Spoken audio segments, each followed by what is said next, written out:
नमस्कार दोस्तों, आज हम लोग फिजिक्स का पहला चैप्टर है जो कि यांत्रिकी लूसेंट वाली बुक से इसको सॉल्व करने वाले हैं और इसको हम पूरी व्याख्या के साथ सॉल्व करेंगे। मतलब जितने भी ऑप्शन होंगे उन हर एक ऑप्शंस को हम डिटेल में समझने की कोशिश करेंगे। आपको वीडियो के एंड तक बने रहना है और चैप्टर को बेहतरीन तरीके से समझना है। आप किसी भी कॉम्पिटिटिव एग्जाम की तैयारी कर रहे हो, जैसे बीपीएससी टीआरई 4 या फिर एस्टेट या फिर एलटी ग्रेड, अगर आपके सिलेबस में साइंस है और फिजिक्स है तो आप इस चैप्टर को समझिए और अच्छे से इसको देखिए। तो चलिए वीडियो को स्टार्ट करते हैं। तो देखिए फ्रेंड्स, पहला क्वेश्चन है कार्य का मात्रक क्या है। तो आपको पता होना चाहिए कार्य का मात्रक क्या होता है, जूल होता है। तो ये ऑप्शन नंबर इसका पहला सही है, जूल। देखिए सेकंड ऑप्शन में लिखा न्यूटन। तो न्यूटन किसका मात्रक होता है, न्यूटन बल का मात्रक होता है। और वाट किसका मात्रक है, शक्ति का मात्रक है। और डाइन किसका मात्रक होता है, डाइन भी बल का ही मात्रक होता है, जो कि सीजीएस पद्धति में होता है। आपने पढ़ा भी होगा, 1 न्यूटन बराबर 10⁵5 डाइन। तो इस तरह से आपको ध्यान में रखना। तो पहला ऑप्शन सही है, कार्य का मात्रक जूल होता है। बढ़ते हैं नेक्स्ट क्वेश्चन की ओर।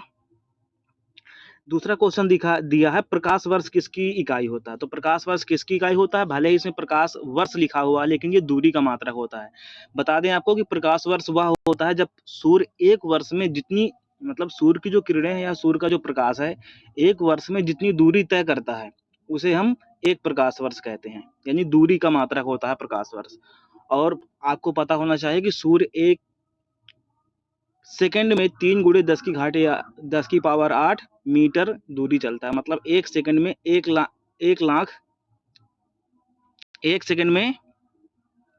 10 लाख किलोमीटर। सूर्य का प्रकाश एक सेकंड में 3 लाख किलोमीटर की स्पीड से गति करता है। तो यहाँ पे क्वेश्चन नंबर दूसरे का आंसर हो जाएगा, दूसरे का पहला, प्रकाश वर्ष दूरी का मात्रक है। दिया समय, समय किसका मात्रक है, सेकंड। यानी समय का मात्रक सेकंड होता है यहाँ पे, ठीक है। प्रकाश तो प्रकाश हो गया। धारा किसका मात्रक होता है, तो धारा विद्युत धारा, जिसको हम विद्युत धारा कहते हैं, इसका मात्रक एम्पियर होता है। तो इसका ध्यान रखेंगे आप।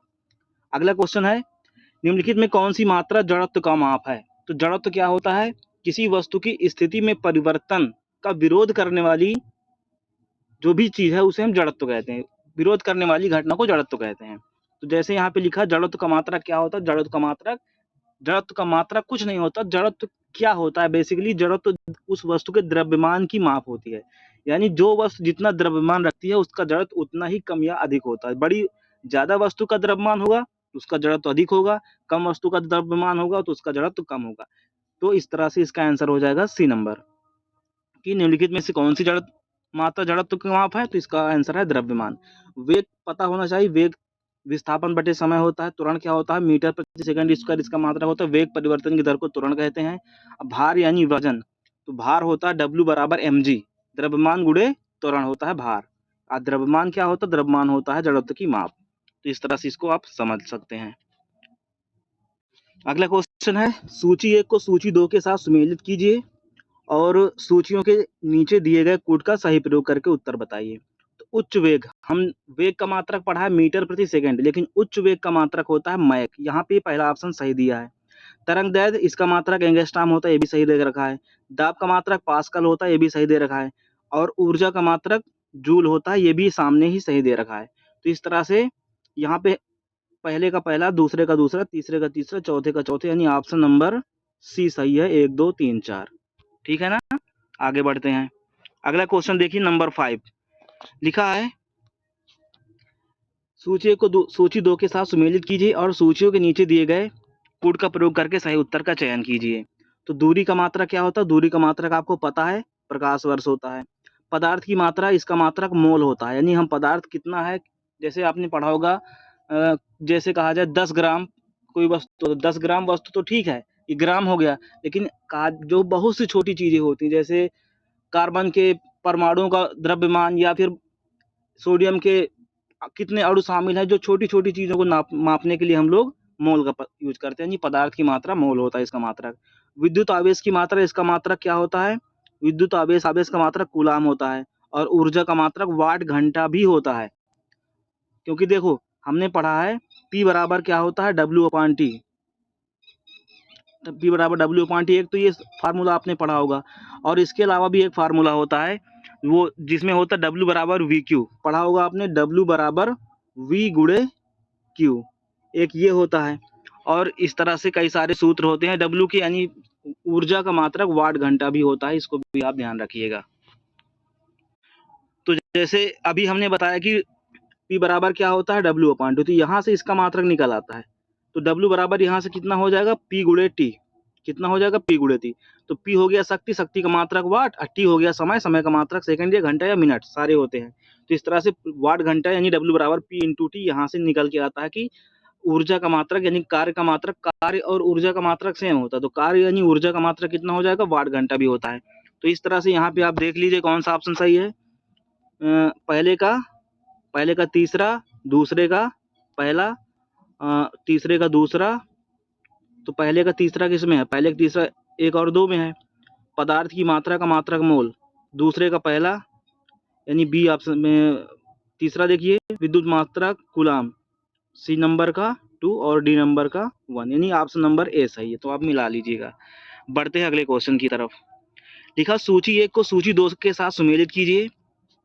इधर दे रखा है भौतिक राशि, इधर दे रखा है इकाई, इकाई माने उनका मात्रक। तो त्वरण का मात्रक पता होना चाहिए, मीटर प्रति सेकंड स्क्वायर होता है। त्वरण क्या होता है, किसी वस्तु में वेग परिवर्तन की दर को त्वरण कहते हैं। जो एक्सीलरेशन होता है, एक्सीलेटर जिसको हम लोग बोलते हैं आम भाषा में, वही त्वरण होता है। यानी हर सेकंड कितनी वस्तु की स्पीड बढ़ या घट रही है, उसे हम त्वरण कहते हैं।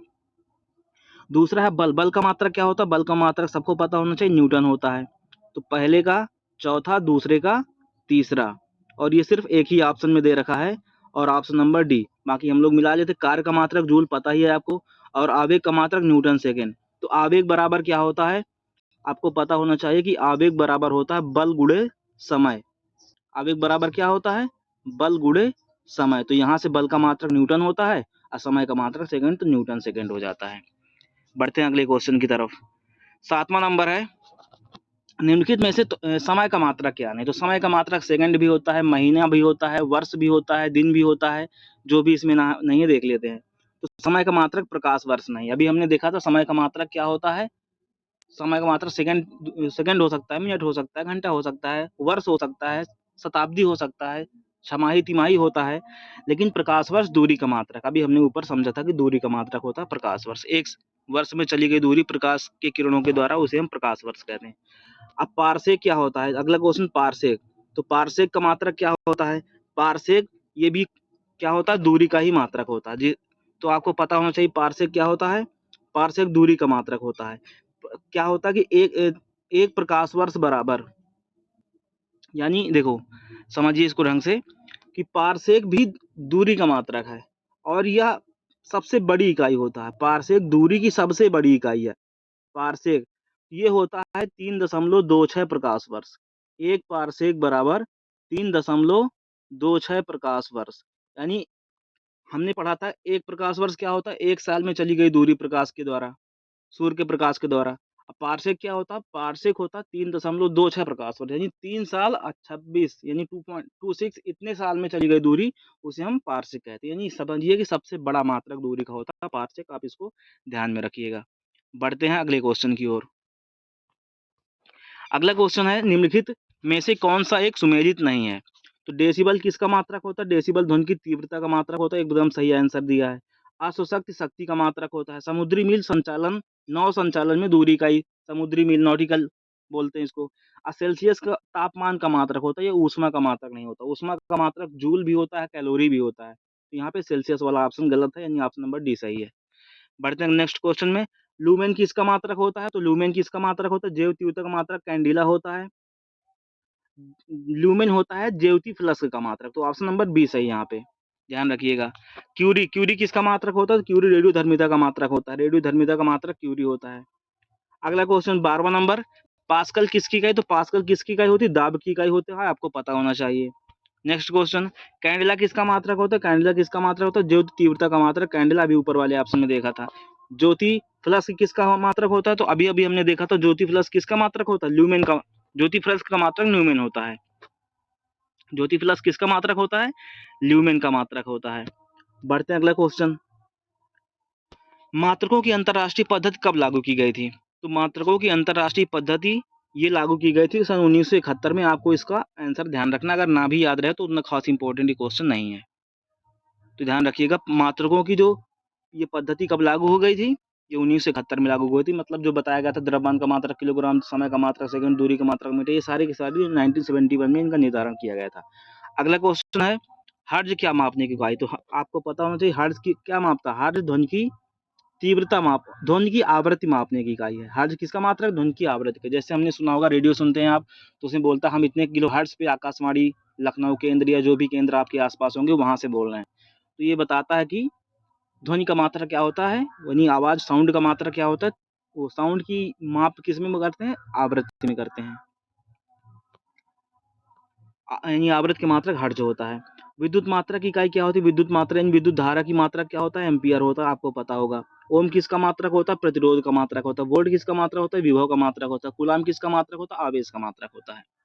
अगला क्वेश्चन देखते हैं, एसआई पद्धति में लेंस की शक्ति का इकाई क्या होता है। तो एसआई पद्धति में लेंस की शक्ति क्या होता है, डायोप्टर होता है।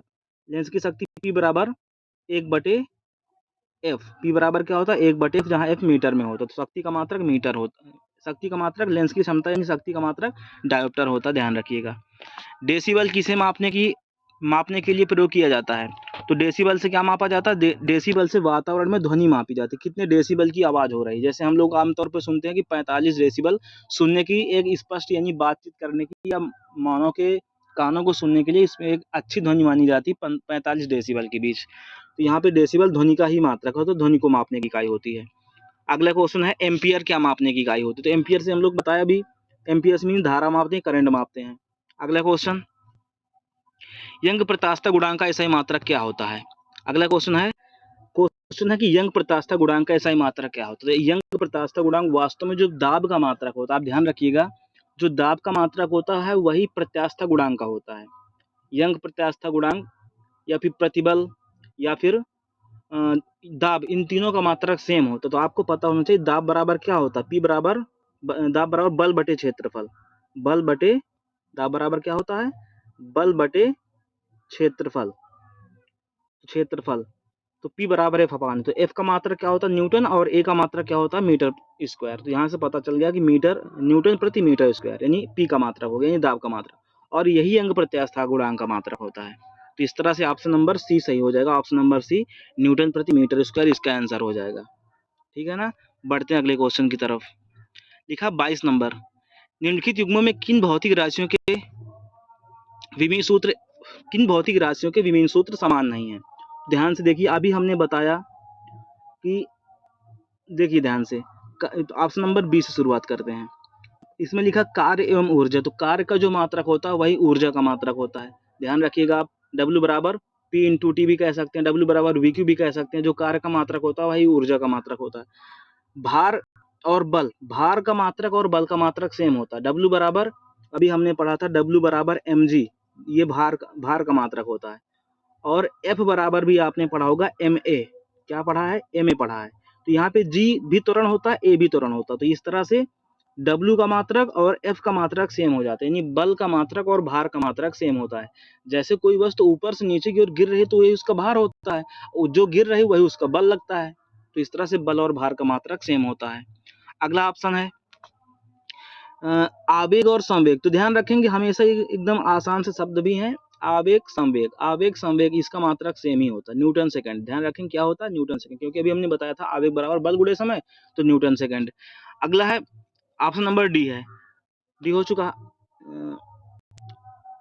डी भी हो चुका, बी भी हो चुका ना। तो ऑप्शन नंबर यहाँ पे ए है, बल एवं दाब।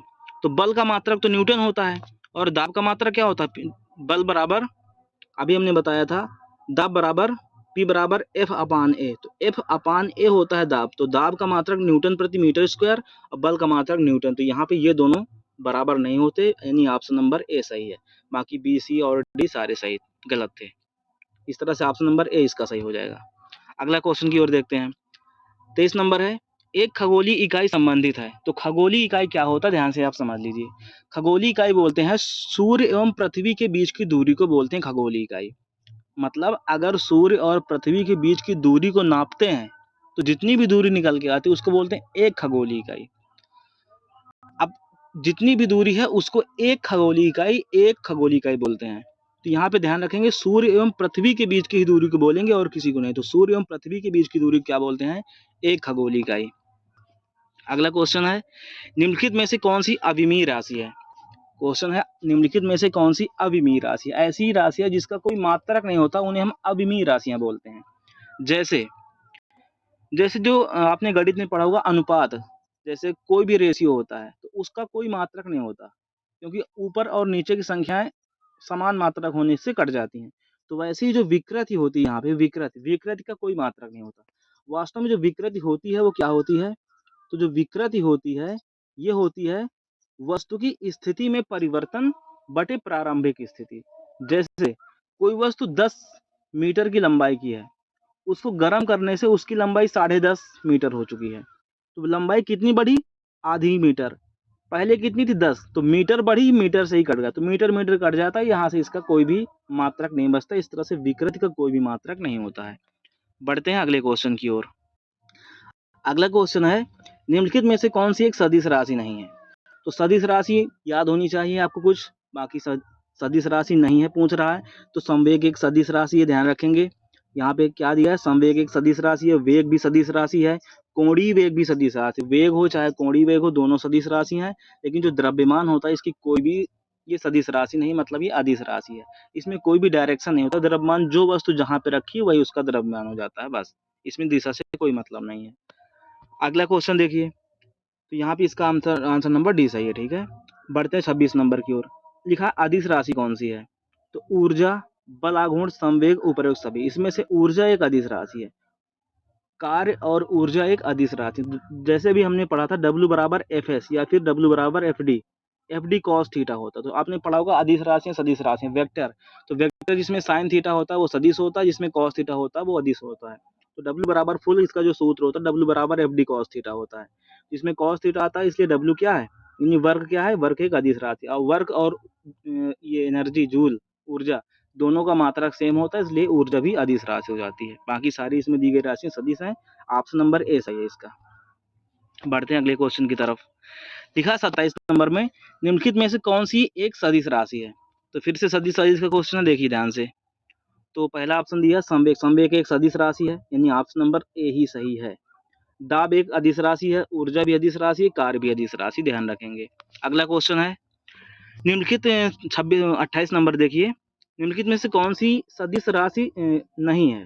तो सदिश कौन सी नहीं? विस्थापन, चाल, वेग। देखिए ध्यान से, चाल अदिश है, वेग सदिश है, तो वेग इसमें सदिश हो गया। दूरी और विस्थापन, दूरी इसमें इसमें दूरी, देखिए हम समझाते हैं आपको कि दूरी और विस्थापन की तुलना होती है, चाल और वेग की तुलना होती है। तो दूरी और विस्थापन में दूरी अदिश है, विस्थापन सदिश है। तो यहाँ पे विस्थापन सदिश है, नहीं, ऑप्शन नंबर ए सही नहीं हुआ। चाल और वेग में चाल अदिश होता है, वेग सदिश होता है, तो वेग भी सदिश है, यहाँ पे ये ऑप्शन सही नहीं हुआ। बल एक अदिश राशि है। बल कैसा मात्रक होता है? बल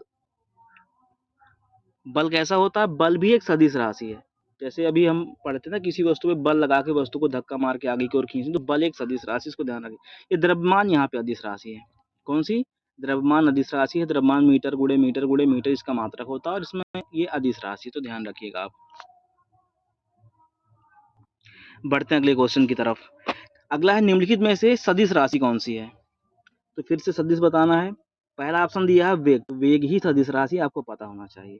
द्रव्यमान अदिश है, तीसरा समय अदिश है, लंबाई भी अदिश है। अगले क्वेश्चन की ओर बढ़ते हैं। 30 नंबर, निम्नलिखित में से कौन सा एक व्युत्पन्न परिमाण नहीं है? तो व्युत्पन्न परिमाण होने या ना होने का क्या मतलब है? देखिए, आपने पढ़ा होगा 7 मूल राशियां होती हैं।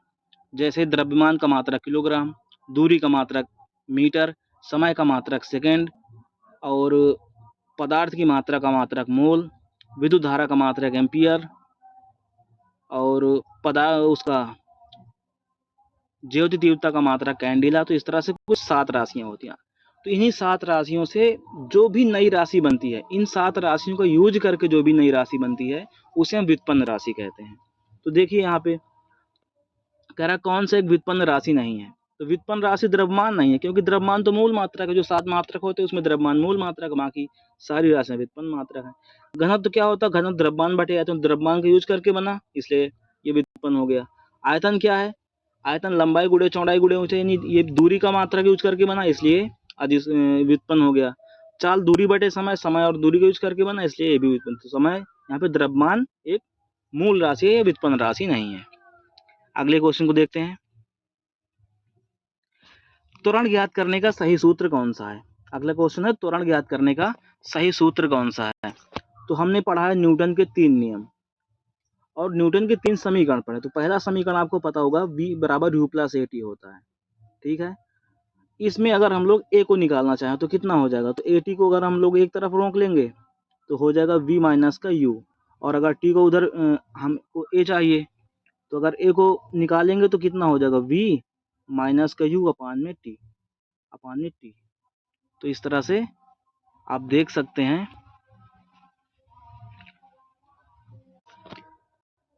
तो अभी हम बताए थे आपको कि v बराबर कितना होता है? v बराबर होता है u प्लस ए टी। तो यहाँ से a बराबर आप देखेंगे तो v माइनस का u अपान टी आ जाएगा, और ये क्या होता है? a को ही त्वरण कहते हैं। तो ये हो गया इसका सूत्र, तो ध्यान रखिएगा। तो इस तरह से ऑप्शन नंबर यहाँ पे a सही हो गया। अगला क्वेश्चन है 32 नंबर। प्लांक के अचर में किसका आयाम होता है? लिखा प्लांक के अचर में किसका आयाम होता है? तो प्लांक के बारे में पढ़ा होगा आपने, पढ़ा होगा E बराबर एच इंटू न्यू। क्या पढ़े हो? E बराबर एच इंटू न्यू, जहाँ एच क्या होता है? प्लांक नियतांक होता है। तो इसमें किसका आयाम होता है? तो आयाम मतलब यहाँ पे E बराबर एच इक्वल निकालेंगे तो E अपान न्यू आएगा। तो यहाँ पे किसका आयाम होता है? तो ये आयाम होता है कोणीय गति। न्यू क्या होता है? कोणीय गति होता है। तो इस तरह से यहाँ पे 33 का सी ऑप्शन सही हो जाएगा। बढ़ते हैं अगले सवाल की ओर। अगला क्वेश्चन है, एक लड़की झूले पर बैठी स्थिति में झूला झूल रही है। उस लड़की के खड़ी हो जाने पर दोलनों का आवर्तकाल क्या हो जाएगा? तो देखिए, अगर आपने सूत्र पढ़ा है आवर्तकाल टी बराबर 2 पाई अंडर रूट के अंदर एल अपान जी, ठीक है। तो यहाँ पे जो लड़की झूले में बैठ रही है, तो झूला क्या होता है? जैसे ये झूला यहाँ पे कहीं बंधा होगा पेड़ के ऊपर और लड़की झूला झूल रही है, तो ये रस्सी हो गई। अब इस रस्सी से ऐसे ऐसे झूल रही होगी। अब अगर उसमें कह रहा है उस लड़की के खड़े हो जाने पर, तो लड़की अगर खड़ी हो गई तो यहाँ तक द्रव्यमान आ जाएगा। तो झूले की जो रस्सी की लंबाई क्या हो जाएगी? छोटी पड़ गई। अगर लड़की जब झूले पे बैठी है तो रस्सी की लंबाई ज्यादा लंबी होगी, और अगर लड़की खड़ी हो गई तो उसके सिर से अब ऊपर डाली तक जो झूला होगा उसकी लंबाई छोटी हो जाएगी। यहाँ पे लंबाई कम हो गई। और सूत्र में देखिए टी बराबर लिखा है under root L upon G. यहाँ पे लंबाई कम होने से, यानी T is proportional to under root L. ध्यान से देखिए, टी जो अनुक्रमान पाती है एल के अनुक्रमान पाती है, यानी लंबाई छोटी होगी तो आवर्तकाल घटेगा, लंबाई बढ़ेगी तो आवर्तकाल बढ़ेगा। यानी झूला जितना भी लंबा होगा उतना ही वो बहुत देर तक घूमता रहेगा, छोड़ देने के बाद भी बहुत देर तक डोलता रहेगा। और अगर झूला छोटा है, उसकी लंबाई कम है, तो झूला थोड़ी देर घूमेगा और उसके बाद रुक जाएगा। तो इस तरह से यहाँ पे लड़की के खड़ी हो जाने पर उसकी झूले की लंबाई कम हो जाएगी रस्सी की, तो झूला का आवर्तकाल भी कम हो जाएगा। तो ऑप्शन नंबर यहाँ पे कौन सा सही हो गया? ऑप्शन नंबर यहाँ पर ए सही है, पहला ऑप्शन। ध्यान रखिएगा इसको, बढ़िया क्वेश्चन है। अगला क्वेश्चन है, एक घूर्णन करती हुई एक गोल मेज पर अचानक एक लड़का आकर बैठ जाता है। मेज के कोणीय वेग पर क्या प्रभाव पड़ेगा? सिंपल सी बात है, कोई मेज घूम रहा है, इसके ऊपर कोई लड़का आके बैठ गया तो उसका वजन पड़ेगा, उसका भार पड़ेगा, यानी द्रव्यमान बढ़ेगा। द्रव्यमान बढ़ेगा तो धीरे धीरे, जो ज्यादा स्पीड से घूम रहा था कम स्पीड से घूमेगा, थोड़ी देर बाद बंद हो जाएगा। तो उसका क्या प्रभाव पड़ेगा? कोणीय वेग कैसा होगा? उसका वेग कम हो जाएगा, कोणीय वेग कम हो जाएगा। ध्यान रखिएगा। अगला क्वेश्चन है, यदि किसी चलती हुई वस्तु के वेग को 2 गुना कर दिया जाए तो उसका क्या हो जाएगा? तो ध्यान से देखिए, वेग अगर 2 गुना करेंगे तो यहाँ पे इसमें देखो गतिज ऊर्जा की बातें हो रही है। पहले ऑप्शन में तो खैर त्वरण लिखा है, तीसरे में गतिज ऊर्जा और बी में गतिज ऊर्जा लिखा है। तो अगर हम लोग गतिज ऊर्जा का सूत्र निकालें तो गतिज ऊर्जा बराबर क्या होता है? काइनेटिक एनर्जी बराबर 1/2 mv² होता है। क्या होता है? mv²। अब अगर वेग को 2 गुना कर देंगे तो 2 दूनी 4, यानी 2 का स्क्वायर मतलब 4, यानी 4 गुना बढ़ जाएगी। तो गतिज ऊर्जा कितनी बढ़ जाएगी? 4 गुना बढ़ जाएगी। ऑप्शन नंबर सी सही है, ध्यान रखिएगा इसको। अगला क्वेश्चन है, यदि किसी पिंड के द्रव्यमान तथा भार में अंतर होता है, क्योंकि हाँ लिखा किसी पिंड के द्रव्यमान तथा भार में अंतर होता है, तो किसी पिंड का जो द्रव्यमान होता है वो दूसरा होता है और जो भार होता है वो दूसरा होता है। तो ये अंतर क्यों होता है? तो इसमें लिखा है द्रव्यमान परिवर्तनीय होता है जबकि भार स्थिर होता है। नहीं, गलत ऑप्शन है। द्रव्यमान स्थिर होता है जबकि भार परिवर्तनीय होता है। द्रव्यमान स्थिर होता है जबकि भार परिवर्तनीय होता है। ऑप्शन नंबर बी सही है। ऑप्शन नंबर यहाँ पे कौन सा सही है? ऑप्शन नंबर बी सही है। क्यों? क्योंकि पता होना चाहिए कि जो द्रव्यमान होता है वो स्थिर होता है। पृथ्वी का द्रव्यमान चंद्रमा के द्रव्यमान का 6 गुना है। लेकिन जो भार होता है वो कहीं भी, जैसे चंद्रमा पे कोई पत्थर अगर है उसको पृथ्वी पे लाएंगे तो उसका भार 6 गुना बढ़ जाएगा। तो इस तरह से भार बदलता रहता है लेकिन द्रव्यमान नहीं बदलता। भार क्यों बदलता है? भार बदलता है गुरुत्वीय त्वरण की वजह से। तो ध्यान रखिएगा। अगला क्वेश्चन है, किसी भी स्थिर या गतिशील वस्तु की स्थिति और दिशा में तब तक कोई परिवर्तन नहीं होता जब तक उस पर कोई बाह्य बल सक्रिय ना हो। ठीक है, तो ये न्यूटन का कौन सा नियम है? ये है जड़त्व का नियम। जड़त्व का नियम कहता है जब तक कोई वस्तु गतिशील है तो गतिशील ही बनी रहेगी और स्थिर है तो स्थिर बनी रहेगी जब तक कि उस पर कोई बाह्य बल आरोपित ना किया जाए। तो ये न्यूटन का गति विषयक प्रथम नियम। ध्यान रखेंगे, इसका ऑप्शन नंबर ए सही हो जाएगा। ठीक है, अगले क्वेश्चन को देखते हैं। 39 नंबर है, किसी असंतुलित बल द्वारा किसी पिंड में उत्पन्न त्वरण क्या होता है? तो अभी हमने सेकंड ऑप्शन जो पढ़ा है न्यूटन का सेकंड लॉ, सेकंड क्या बोलता है? तो F बराबर कहता है m इंटू ए। तो यानी F जो होता है त्वरण के अनुक्रमानुपाती होता है। जो बल होता है वो त्वरण के अनुक्रमानुपाती होता है। तो यहाँ पे ऑप्शन नंबर ए सही हो जाएगा। कुछ और क्वेश्चन है, देखते हैं उनको भी। अगला क्वेश्चन है, न्यूटन की गति के तीसरे नियम के अनुसार क्रिया तथा प्रतिक्रिया से संबद्ध बल कौन से होते हैं? अगला क्वेश्चन नंबर देखिए, न्यूटन की गति विषयक तीसरे नियम के अनुसार क्रिया तथा प्रतिक्रिया से संबद्ध क्या होता है? तो जो क्रिया तथा प्रतिक्रिया का नियम होता है ये हमेशा अलग अलग वस्तुओं पे लगता है, यानी दो वस्तुओं पे लगता है। पहली वस्तु दूसरी पे जितना बल आरोपित करती है उसी के विपरीत डायरेक्शन में दूसरी वस्तु पहले पे उतना ही बल आरोपित करती है। तो यहाँ पे ऑप्शन नंबर देख लेते हैं। ये हमेशा एक ही वस्तु पे लगने होते नहीं, गलत ऑप्शन दिया है। भिन्न भिन्न वस्तुओं पर लगे हो सकते नहीं, लगते ही हो सकते वाली कोई बात नहीं, दूसरा ऑप्शन भी फिलहाल अभी सही नहीं मानेंगे। हमेशा भिन्न भिन्न वस्तुओं पर ही लगे होने चाहिए। बिल्कुल ऑप्शन नंबर सी सही है। एक बार डी को भी देख लेते हैं। इसका परिमाण बराबर होना नहीं, गलत है। परिमाण बराबर होगा जितना वस्तु पहले जितने बल से दूसरी पर जितनी वस्तु पहले वस्तु जितना बल से दूसरे पे बल आरोपित करेगी उतनी ही वेग से या उतनी ही बल से दूसरी वस्तु पहले पे बल आरोपित करती है। तो यहाँ पे ऑप्शन नंबर सी ही सही हुआ। अगले क्वेश्चन को देखते हैं। लिखा है प्रत्येक क्रिया के बराबर, ध्यान से देखिए, प्रत्येक क्रिया के बराबर व विपरीत दिशा में एक प्रतिक्रिया होती है। तो यही अभी बताएगा न्यूटन का थर्ड लॉ, जो न्यूटन का तृतीय नियम है, अभी बात किया हमने ऊपर। यहाँ पे ऑप्शन नंबर सी सही है। अगला क्वेश्चन, जल में तैरना न्यूटन की गति के किस नियम के कारण होता है? तो ध्यान से सुनिए, जल में तैरना न्यूटन की गति विषयक के तीसरे नियम के अनुसार होता है। क्यों? जितना हम बल, जैसे जब तैरते हैं तो जितना बल हम पानी में लगाते हैं उतना ही पानी हमको भी उतने ही बल से धक्का मारता, तो इसलिए हम ऊपर तैरते रहते हैं। तो यहाँ पे न्यूटन का थर्ड लॉ काम करता है। कौन सा है? न्यूटन का तीसरा नियम। वैसे यहाँ पे जो तैरने का नियम होता है वो आर्किमिडीज सिद्धांत के ऊपर भी कार्य करता है, जो कि उत्प्लावन बल के ऊपर होता है। तो यहाँ पे ऑप्शन नहीं दिया आर्किमिडीज, तो हम यहाँ पे ऑप्शन नंबर तीसरा सही मानेंगे। न्यूटन की गति का तृतीय नियम मतलब ऑप्शन नंबर सी सही है। अगला क्वेश्चन है, कोई पिंड तब तक विरामावस्था में ही बना रहेगा जब तक उस पर कोई बाह्य बल कार्य नहीं करता है। तो कौन सा नियम होता है? ये है न्यूटन का जड़त्व का नियम। कौन सा है? न्यूटन का जड़त्व का नियम। आगे बढ़ते हैं।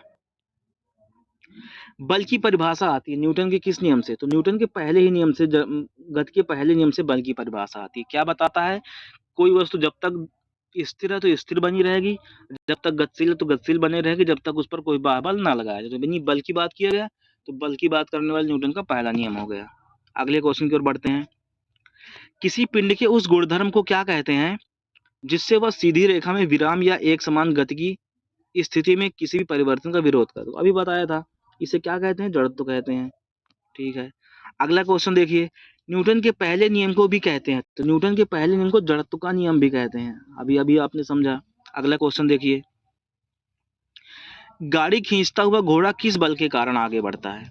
तो गाड़ी खींचता हुआ घोड़ा, इसका मतलब जो घोड़ा होता है जब उस पर पीछे जो क्या बोलते हैं, जो बैलगाड़ी या फिर जो भी बग्घी लगी होती है उसको जब खींचता है तो घोड़ा अपने जब खींचते समय अपने पैरों से धरती पे बल लगाता, धरती को दबा के आगे खींचता है, तो धरती भी उतने ही बल से घोड़े पर बल लगाती है, उतना ही बल घोड़े पे लगाती है। तो यहाँ पे गति विषयक तृतीय नियम काम करता है, यानी न्यूटन का थर्ड लॉ काम करता है। तो यहाँ पे ऑप्शन नंबर देखिए, ऑप्शन नंबर डी सही है। पृथ्वी द्वारा घोड़े के पैरों पर आरोपित बल से, यानी पृथ्वी, जब घोड़ा जितने बल से पृथ्वी पर बल लगाएगा उतने ही बल से पृथ्वी घोड़े पर भी विपरीत बल लगाती है। तो यहाँ पे ऑप्शन नंबर डी सही हो गया। लिखा, चलती हुई बस जब अचानक ब्रेक लगाती है तो उसमें बैठे यात्री आगे की ओर गिरते हैं, इसमें किसके द्वारा समझाया जाता? तो अभी हमने पढ़ा था जर्क, वो न्यूटन, वो क्या बोलते हैं, जड़त्व। तो जड़त्व का नियम है, और जड़त्व का नियम किसके द्वारा होता है? न्यूटन का पहला नियम होता है जड़त्व का नियम। तो ऑप्शन नंबर बी सही है। अगला क्वेश्चन देखते हैं। अगला है, रॉकेट किस सिद्धांत पर कार्य करता है? तो रॉकेट किस सिद्धांत पे काम करता है? तो रॉकेट के बारे में आपने देखा होगा, जैसे ये रॉकेट होता है तो इसमें आगे होता है, अब पीछे इसमें धुआं पीछे निकलता है जब आगे चलता है। तो जितना ये आगे बढ़ता है, ये उतना ही आगे बढ़ पाएगा जितना स्पीड से पीछे धुआं निकलेगा। तो जितने बल से धुआं पीछे निकलता है उतने ही बल से ये आगे की ओर धक्का लगता है और आगे की ओर ये रॉकेट बढ़ता है। यहाँ पे क्रिया प्रतिक्रिया का नियम काम करता है, मतलब न्यूटन का तृतीय नियम। तो ये रॉकेट में कौन सा नियम काम करता है? न्यूटन का तीसरा नियम काम करता है, थर्ड लॉ काम करता है न्यूटन का। ऑप्शन नंबर सी सही है, ध्यान रखिएगा आप। अगला क्वेश्चन देखिए, अश्व यदि एकाएक चलना प्रारंभ कर दे तो अश्वारोही की गिरने की आशंका का कारण क्या होता है? जब हम घोड़े पे बैठे होते हैं, अचानक से घोड़ा चलना शुरू कर दे तो हम पीछे की ओर गिर जाते हैं। तो इसमें कौन सा नियम होता है? इसमें होता है विश्राम का जड़त्व। कैसा होता है? विश्राम का जड़त्व, यानी जैसे ही हम, हमारा बॉडी स्थिर होता है, यानी विश्राम अवस्था में होता है, और घोड़ा जैसी ही स्पीड से चलता है तो हम विश्राम में ही रहना पसंद करते हैं, यानी उस समय शरीर विश्राम में ही रहना पसंद करता है और अचानक से पीछे की ओर गिर जाता है। ये विश्राम का जड़त्व होता है। बढ़ते हैं अगले क्वेश्चन की तरफ। क्रिकेट का खिलाड़ी तेजी से आती हुई बॉल को क्यों अपने हाथ को पीछे खींचकर पकड़ता है? तो ऑप्शन नंबर पढ़ते हैं। बॉल विश्राम की स्थिति में आ सकती है। देखते हैं अगला, बॉल त्वरित स्थिति में रह सकती है, हो सकता है कि उसे कम बल लगाने की आवश्यकता हो सकता है कि उसे अधिक बल लगाने की आवश्यकता हो। तो बॉल त्वरित स्थिति में रह सकती है। तो यहाँ पे ऑप्शन नंबर कौन सा सही है? बॉल त्वरित स्थिति में रह सकती है। एक बार इसको फिर से देख लेते हैं। 51 नंबर, क्रिकेट का खिलाड़ी तेजी से आती हुई बॉल को अपने हाथ को पीछे क्यों खींच के पकड़ता है? तो जैसे ही कोई बॉल आती है तो क्रिकेट का खिलाड़ी अपना हाथ पीछे इसलिए कर लेता है ताकि वो गेंद धीरे धीरे आकर के स्थिर हो जाए।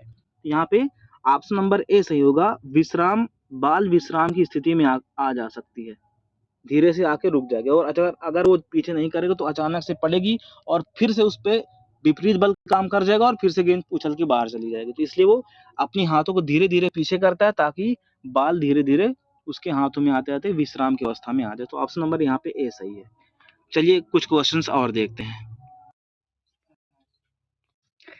देखिए अगला क्वेश्चन देखते हैं। 52 नंबर लिखा है, बल गुणनफल है।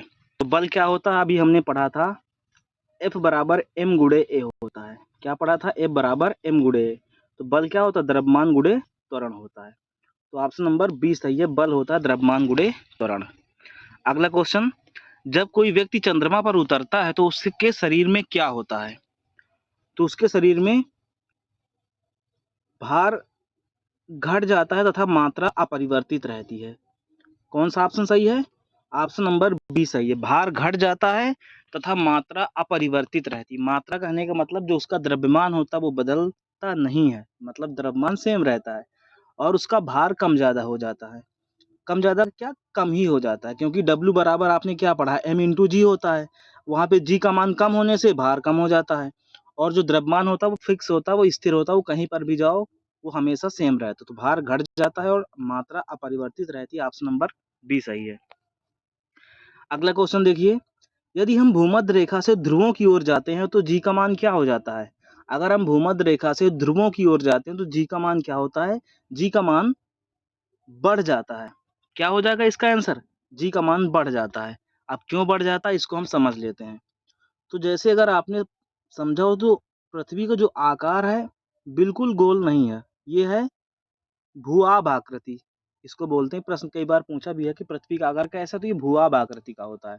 मतलब ये केंद्र हो गया, और केंद्र से इधर की त्रिज्या ज्यादा है पृथ्वी की, और इधर की त्रिज्या यानी ऊंचाई की तरफ की त्रिज्या कम है। इन्हीं पर यहाँ पे होते हैं ध्रुव, एक ध्रुव यहाँ पे है, एक ध्रुव यहाँ पे है। ये उत्तरी ध्रुव है और ये दक्षिणी ध्रुव है।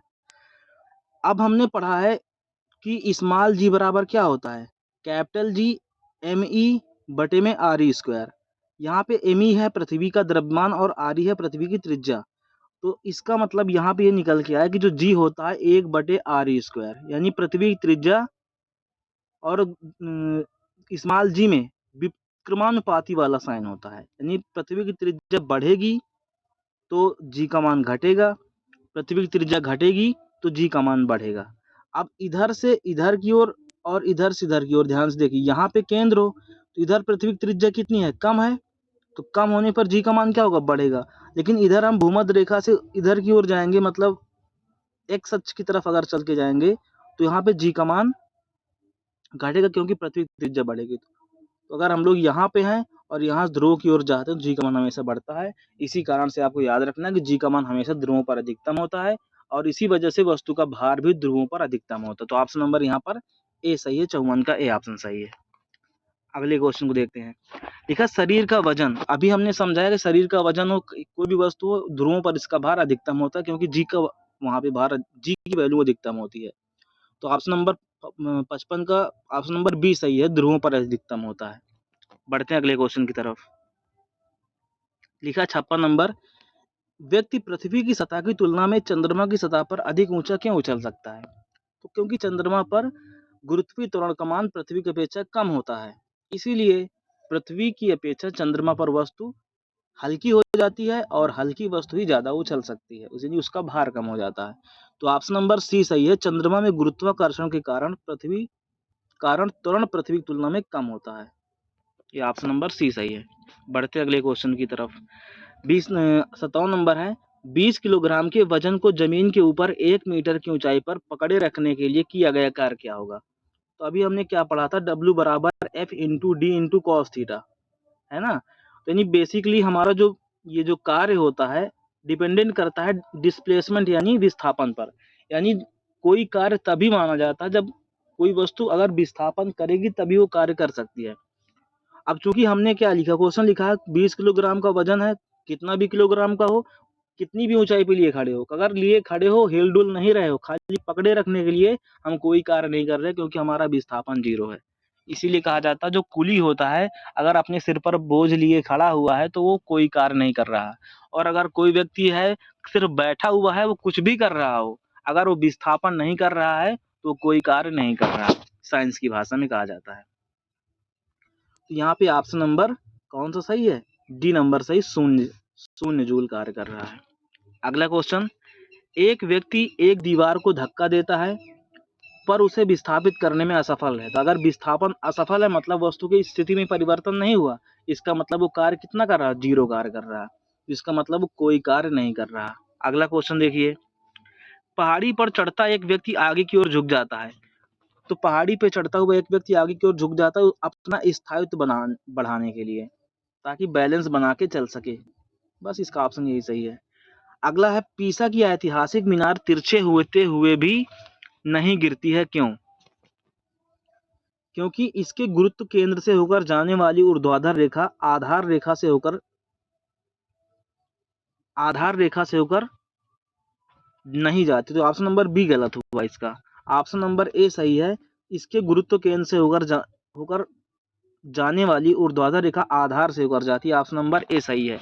जैसे कोई मीनार अगर तिरछा हुआ है तो यहाँ पर जो नीचे से जो सरिया पड़ी होगी, जो भी मीनार तिरछा इसीलिए है क्योंकि ये सरिया एकदम तिरछा ऊपर से नीचे तक धंसी हुई है और इसीलिए आधार से ऊपर जा रही है, नीचे तक गड़ी हुई तो इसको थामे हुए है। तो इस तरह 60 नंबर का ए नंबर सही हो जाएगा। जाड़े की रातों में अत्यधिक ठंड पड़ने पर पाइप फट जाती है, वो पानी की पाइप फट जाती है। तो देखिए पानी के बारे में ऐसा है कि पानी का जो घनत्व होता है 4 डिग्री सेंटीग्रेड पे अधिकतम होता है, पहला पॉइंट ध्यान रखना है।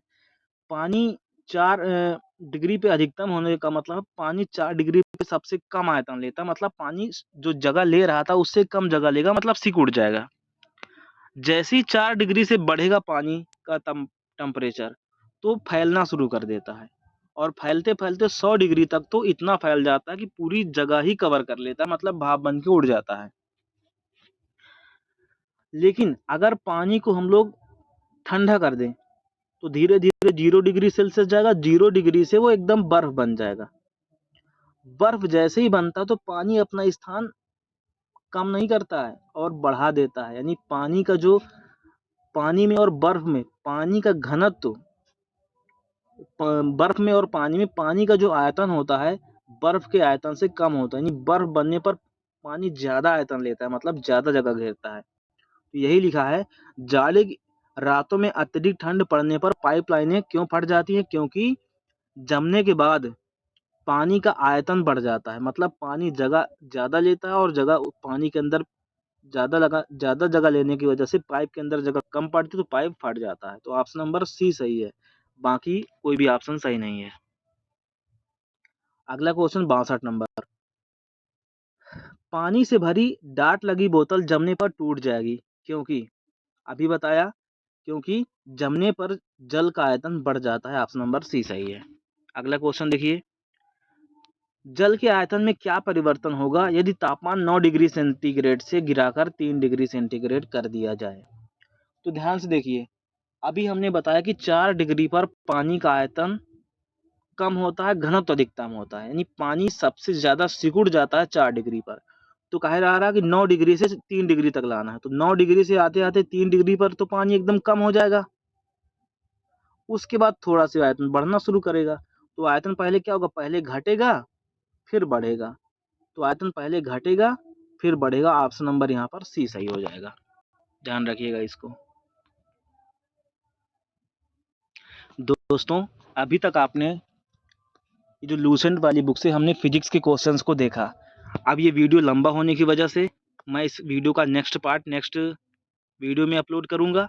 और अगर आप इस चैनल पे नए हैं और अगर आपको पढ़ाई पसंद आती है, अगर आपके जो भी एग्जाम्स हैं उनको आप निकालना चाहते हैं, क्रैक करना चाहते हैं, आपकी पढ़ाई अगर अच्छी करना चाहते हो, इस चैनल से जुड़िए। और डेली बाय डेली आपको साइंस, पहले तो साइंस और फिर इसके बाद जीके जीएस या फिर मैथमेटिक्स, सारे सब्जेक्ट को यहाँ पे कवर कराया जाएगा। तो अगर वीडियो पसंद आती है तो इसको लाइक ज़रूर कर दीजिए और अपना छोटा सा कमेंट, आप जो भी वीडियो में पसंद आया नहीं पसंद आया, कोई भी कमी लगी तो आप वीडियो पर कमेंट जरूर कीजिए। अगर अच्छा भी लगा है तो उसको भी कमेंट करके जरूर बताएं। ध्यान दीजिए, कमेंट आपको जरूर करना है और लाइक भी करना है। नए हो तो चैनल को सब्सक्राइब कर लीजिए और बेल आइकन को भी दबाना मत भूलिएगा। तो चलते हैं, मिलते हैं नेक्स्ट वीडियो में, तब तक लिए जय हिंद जय भारत।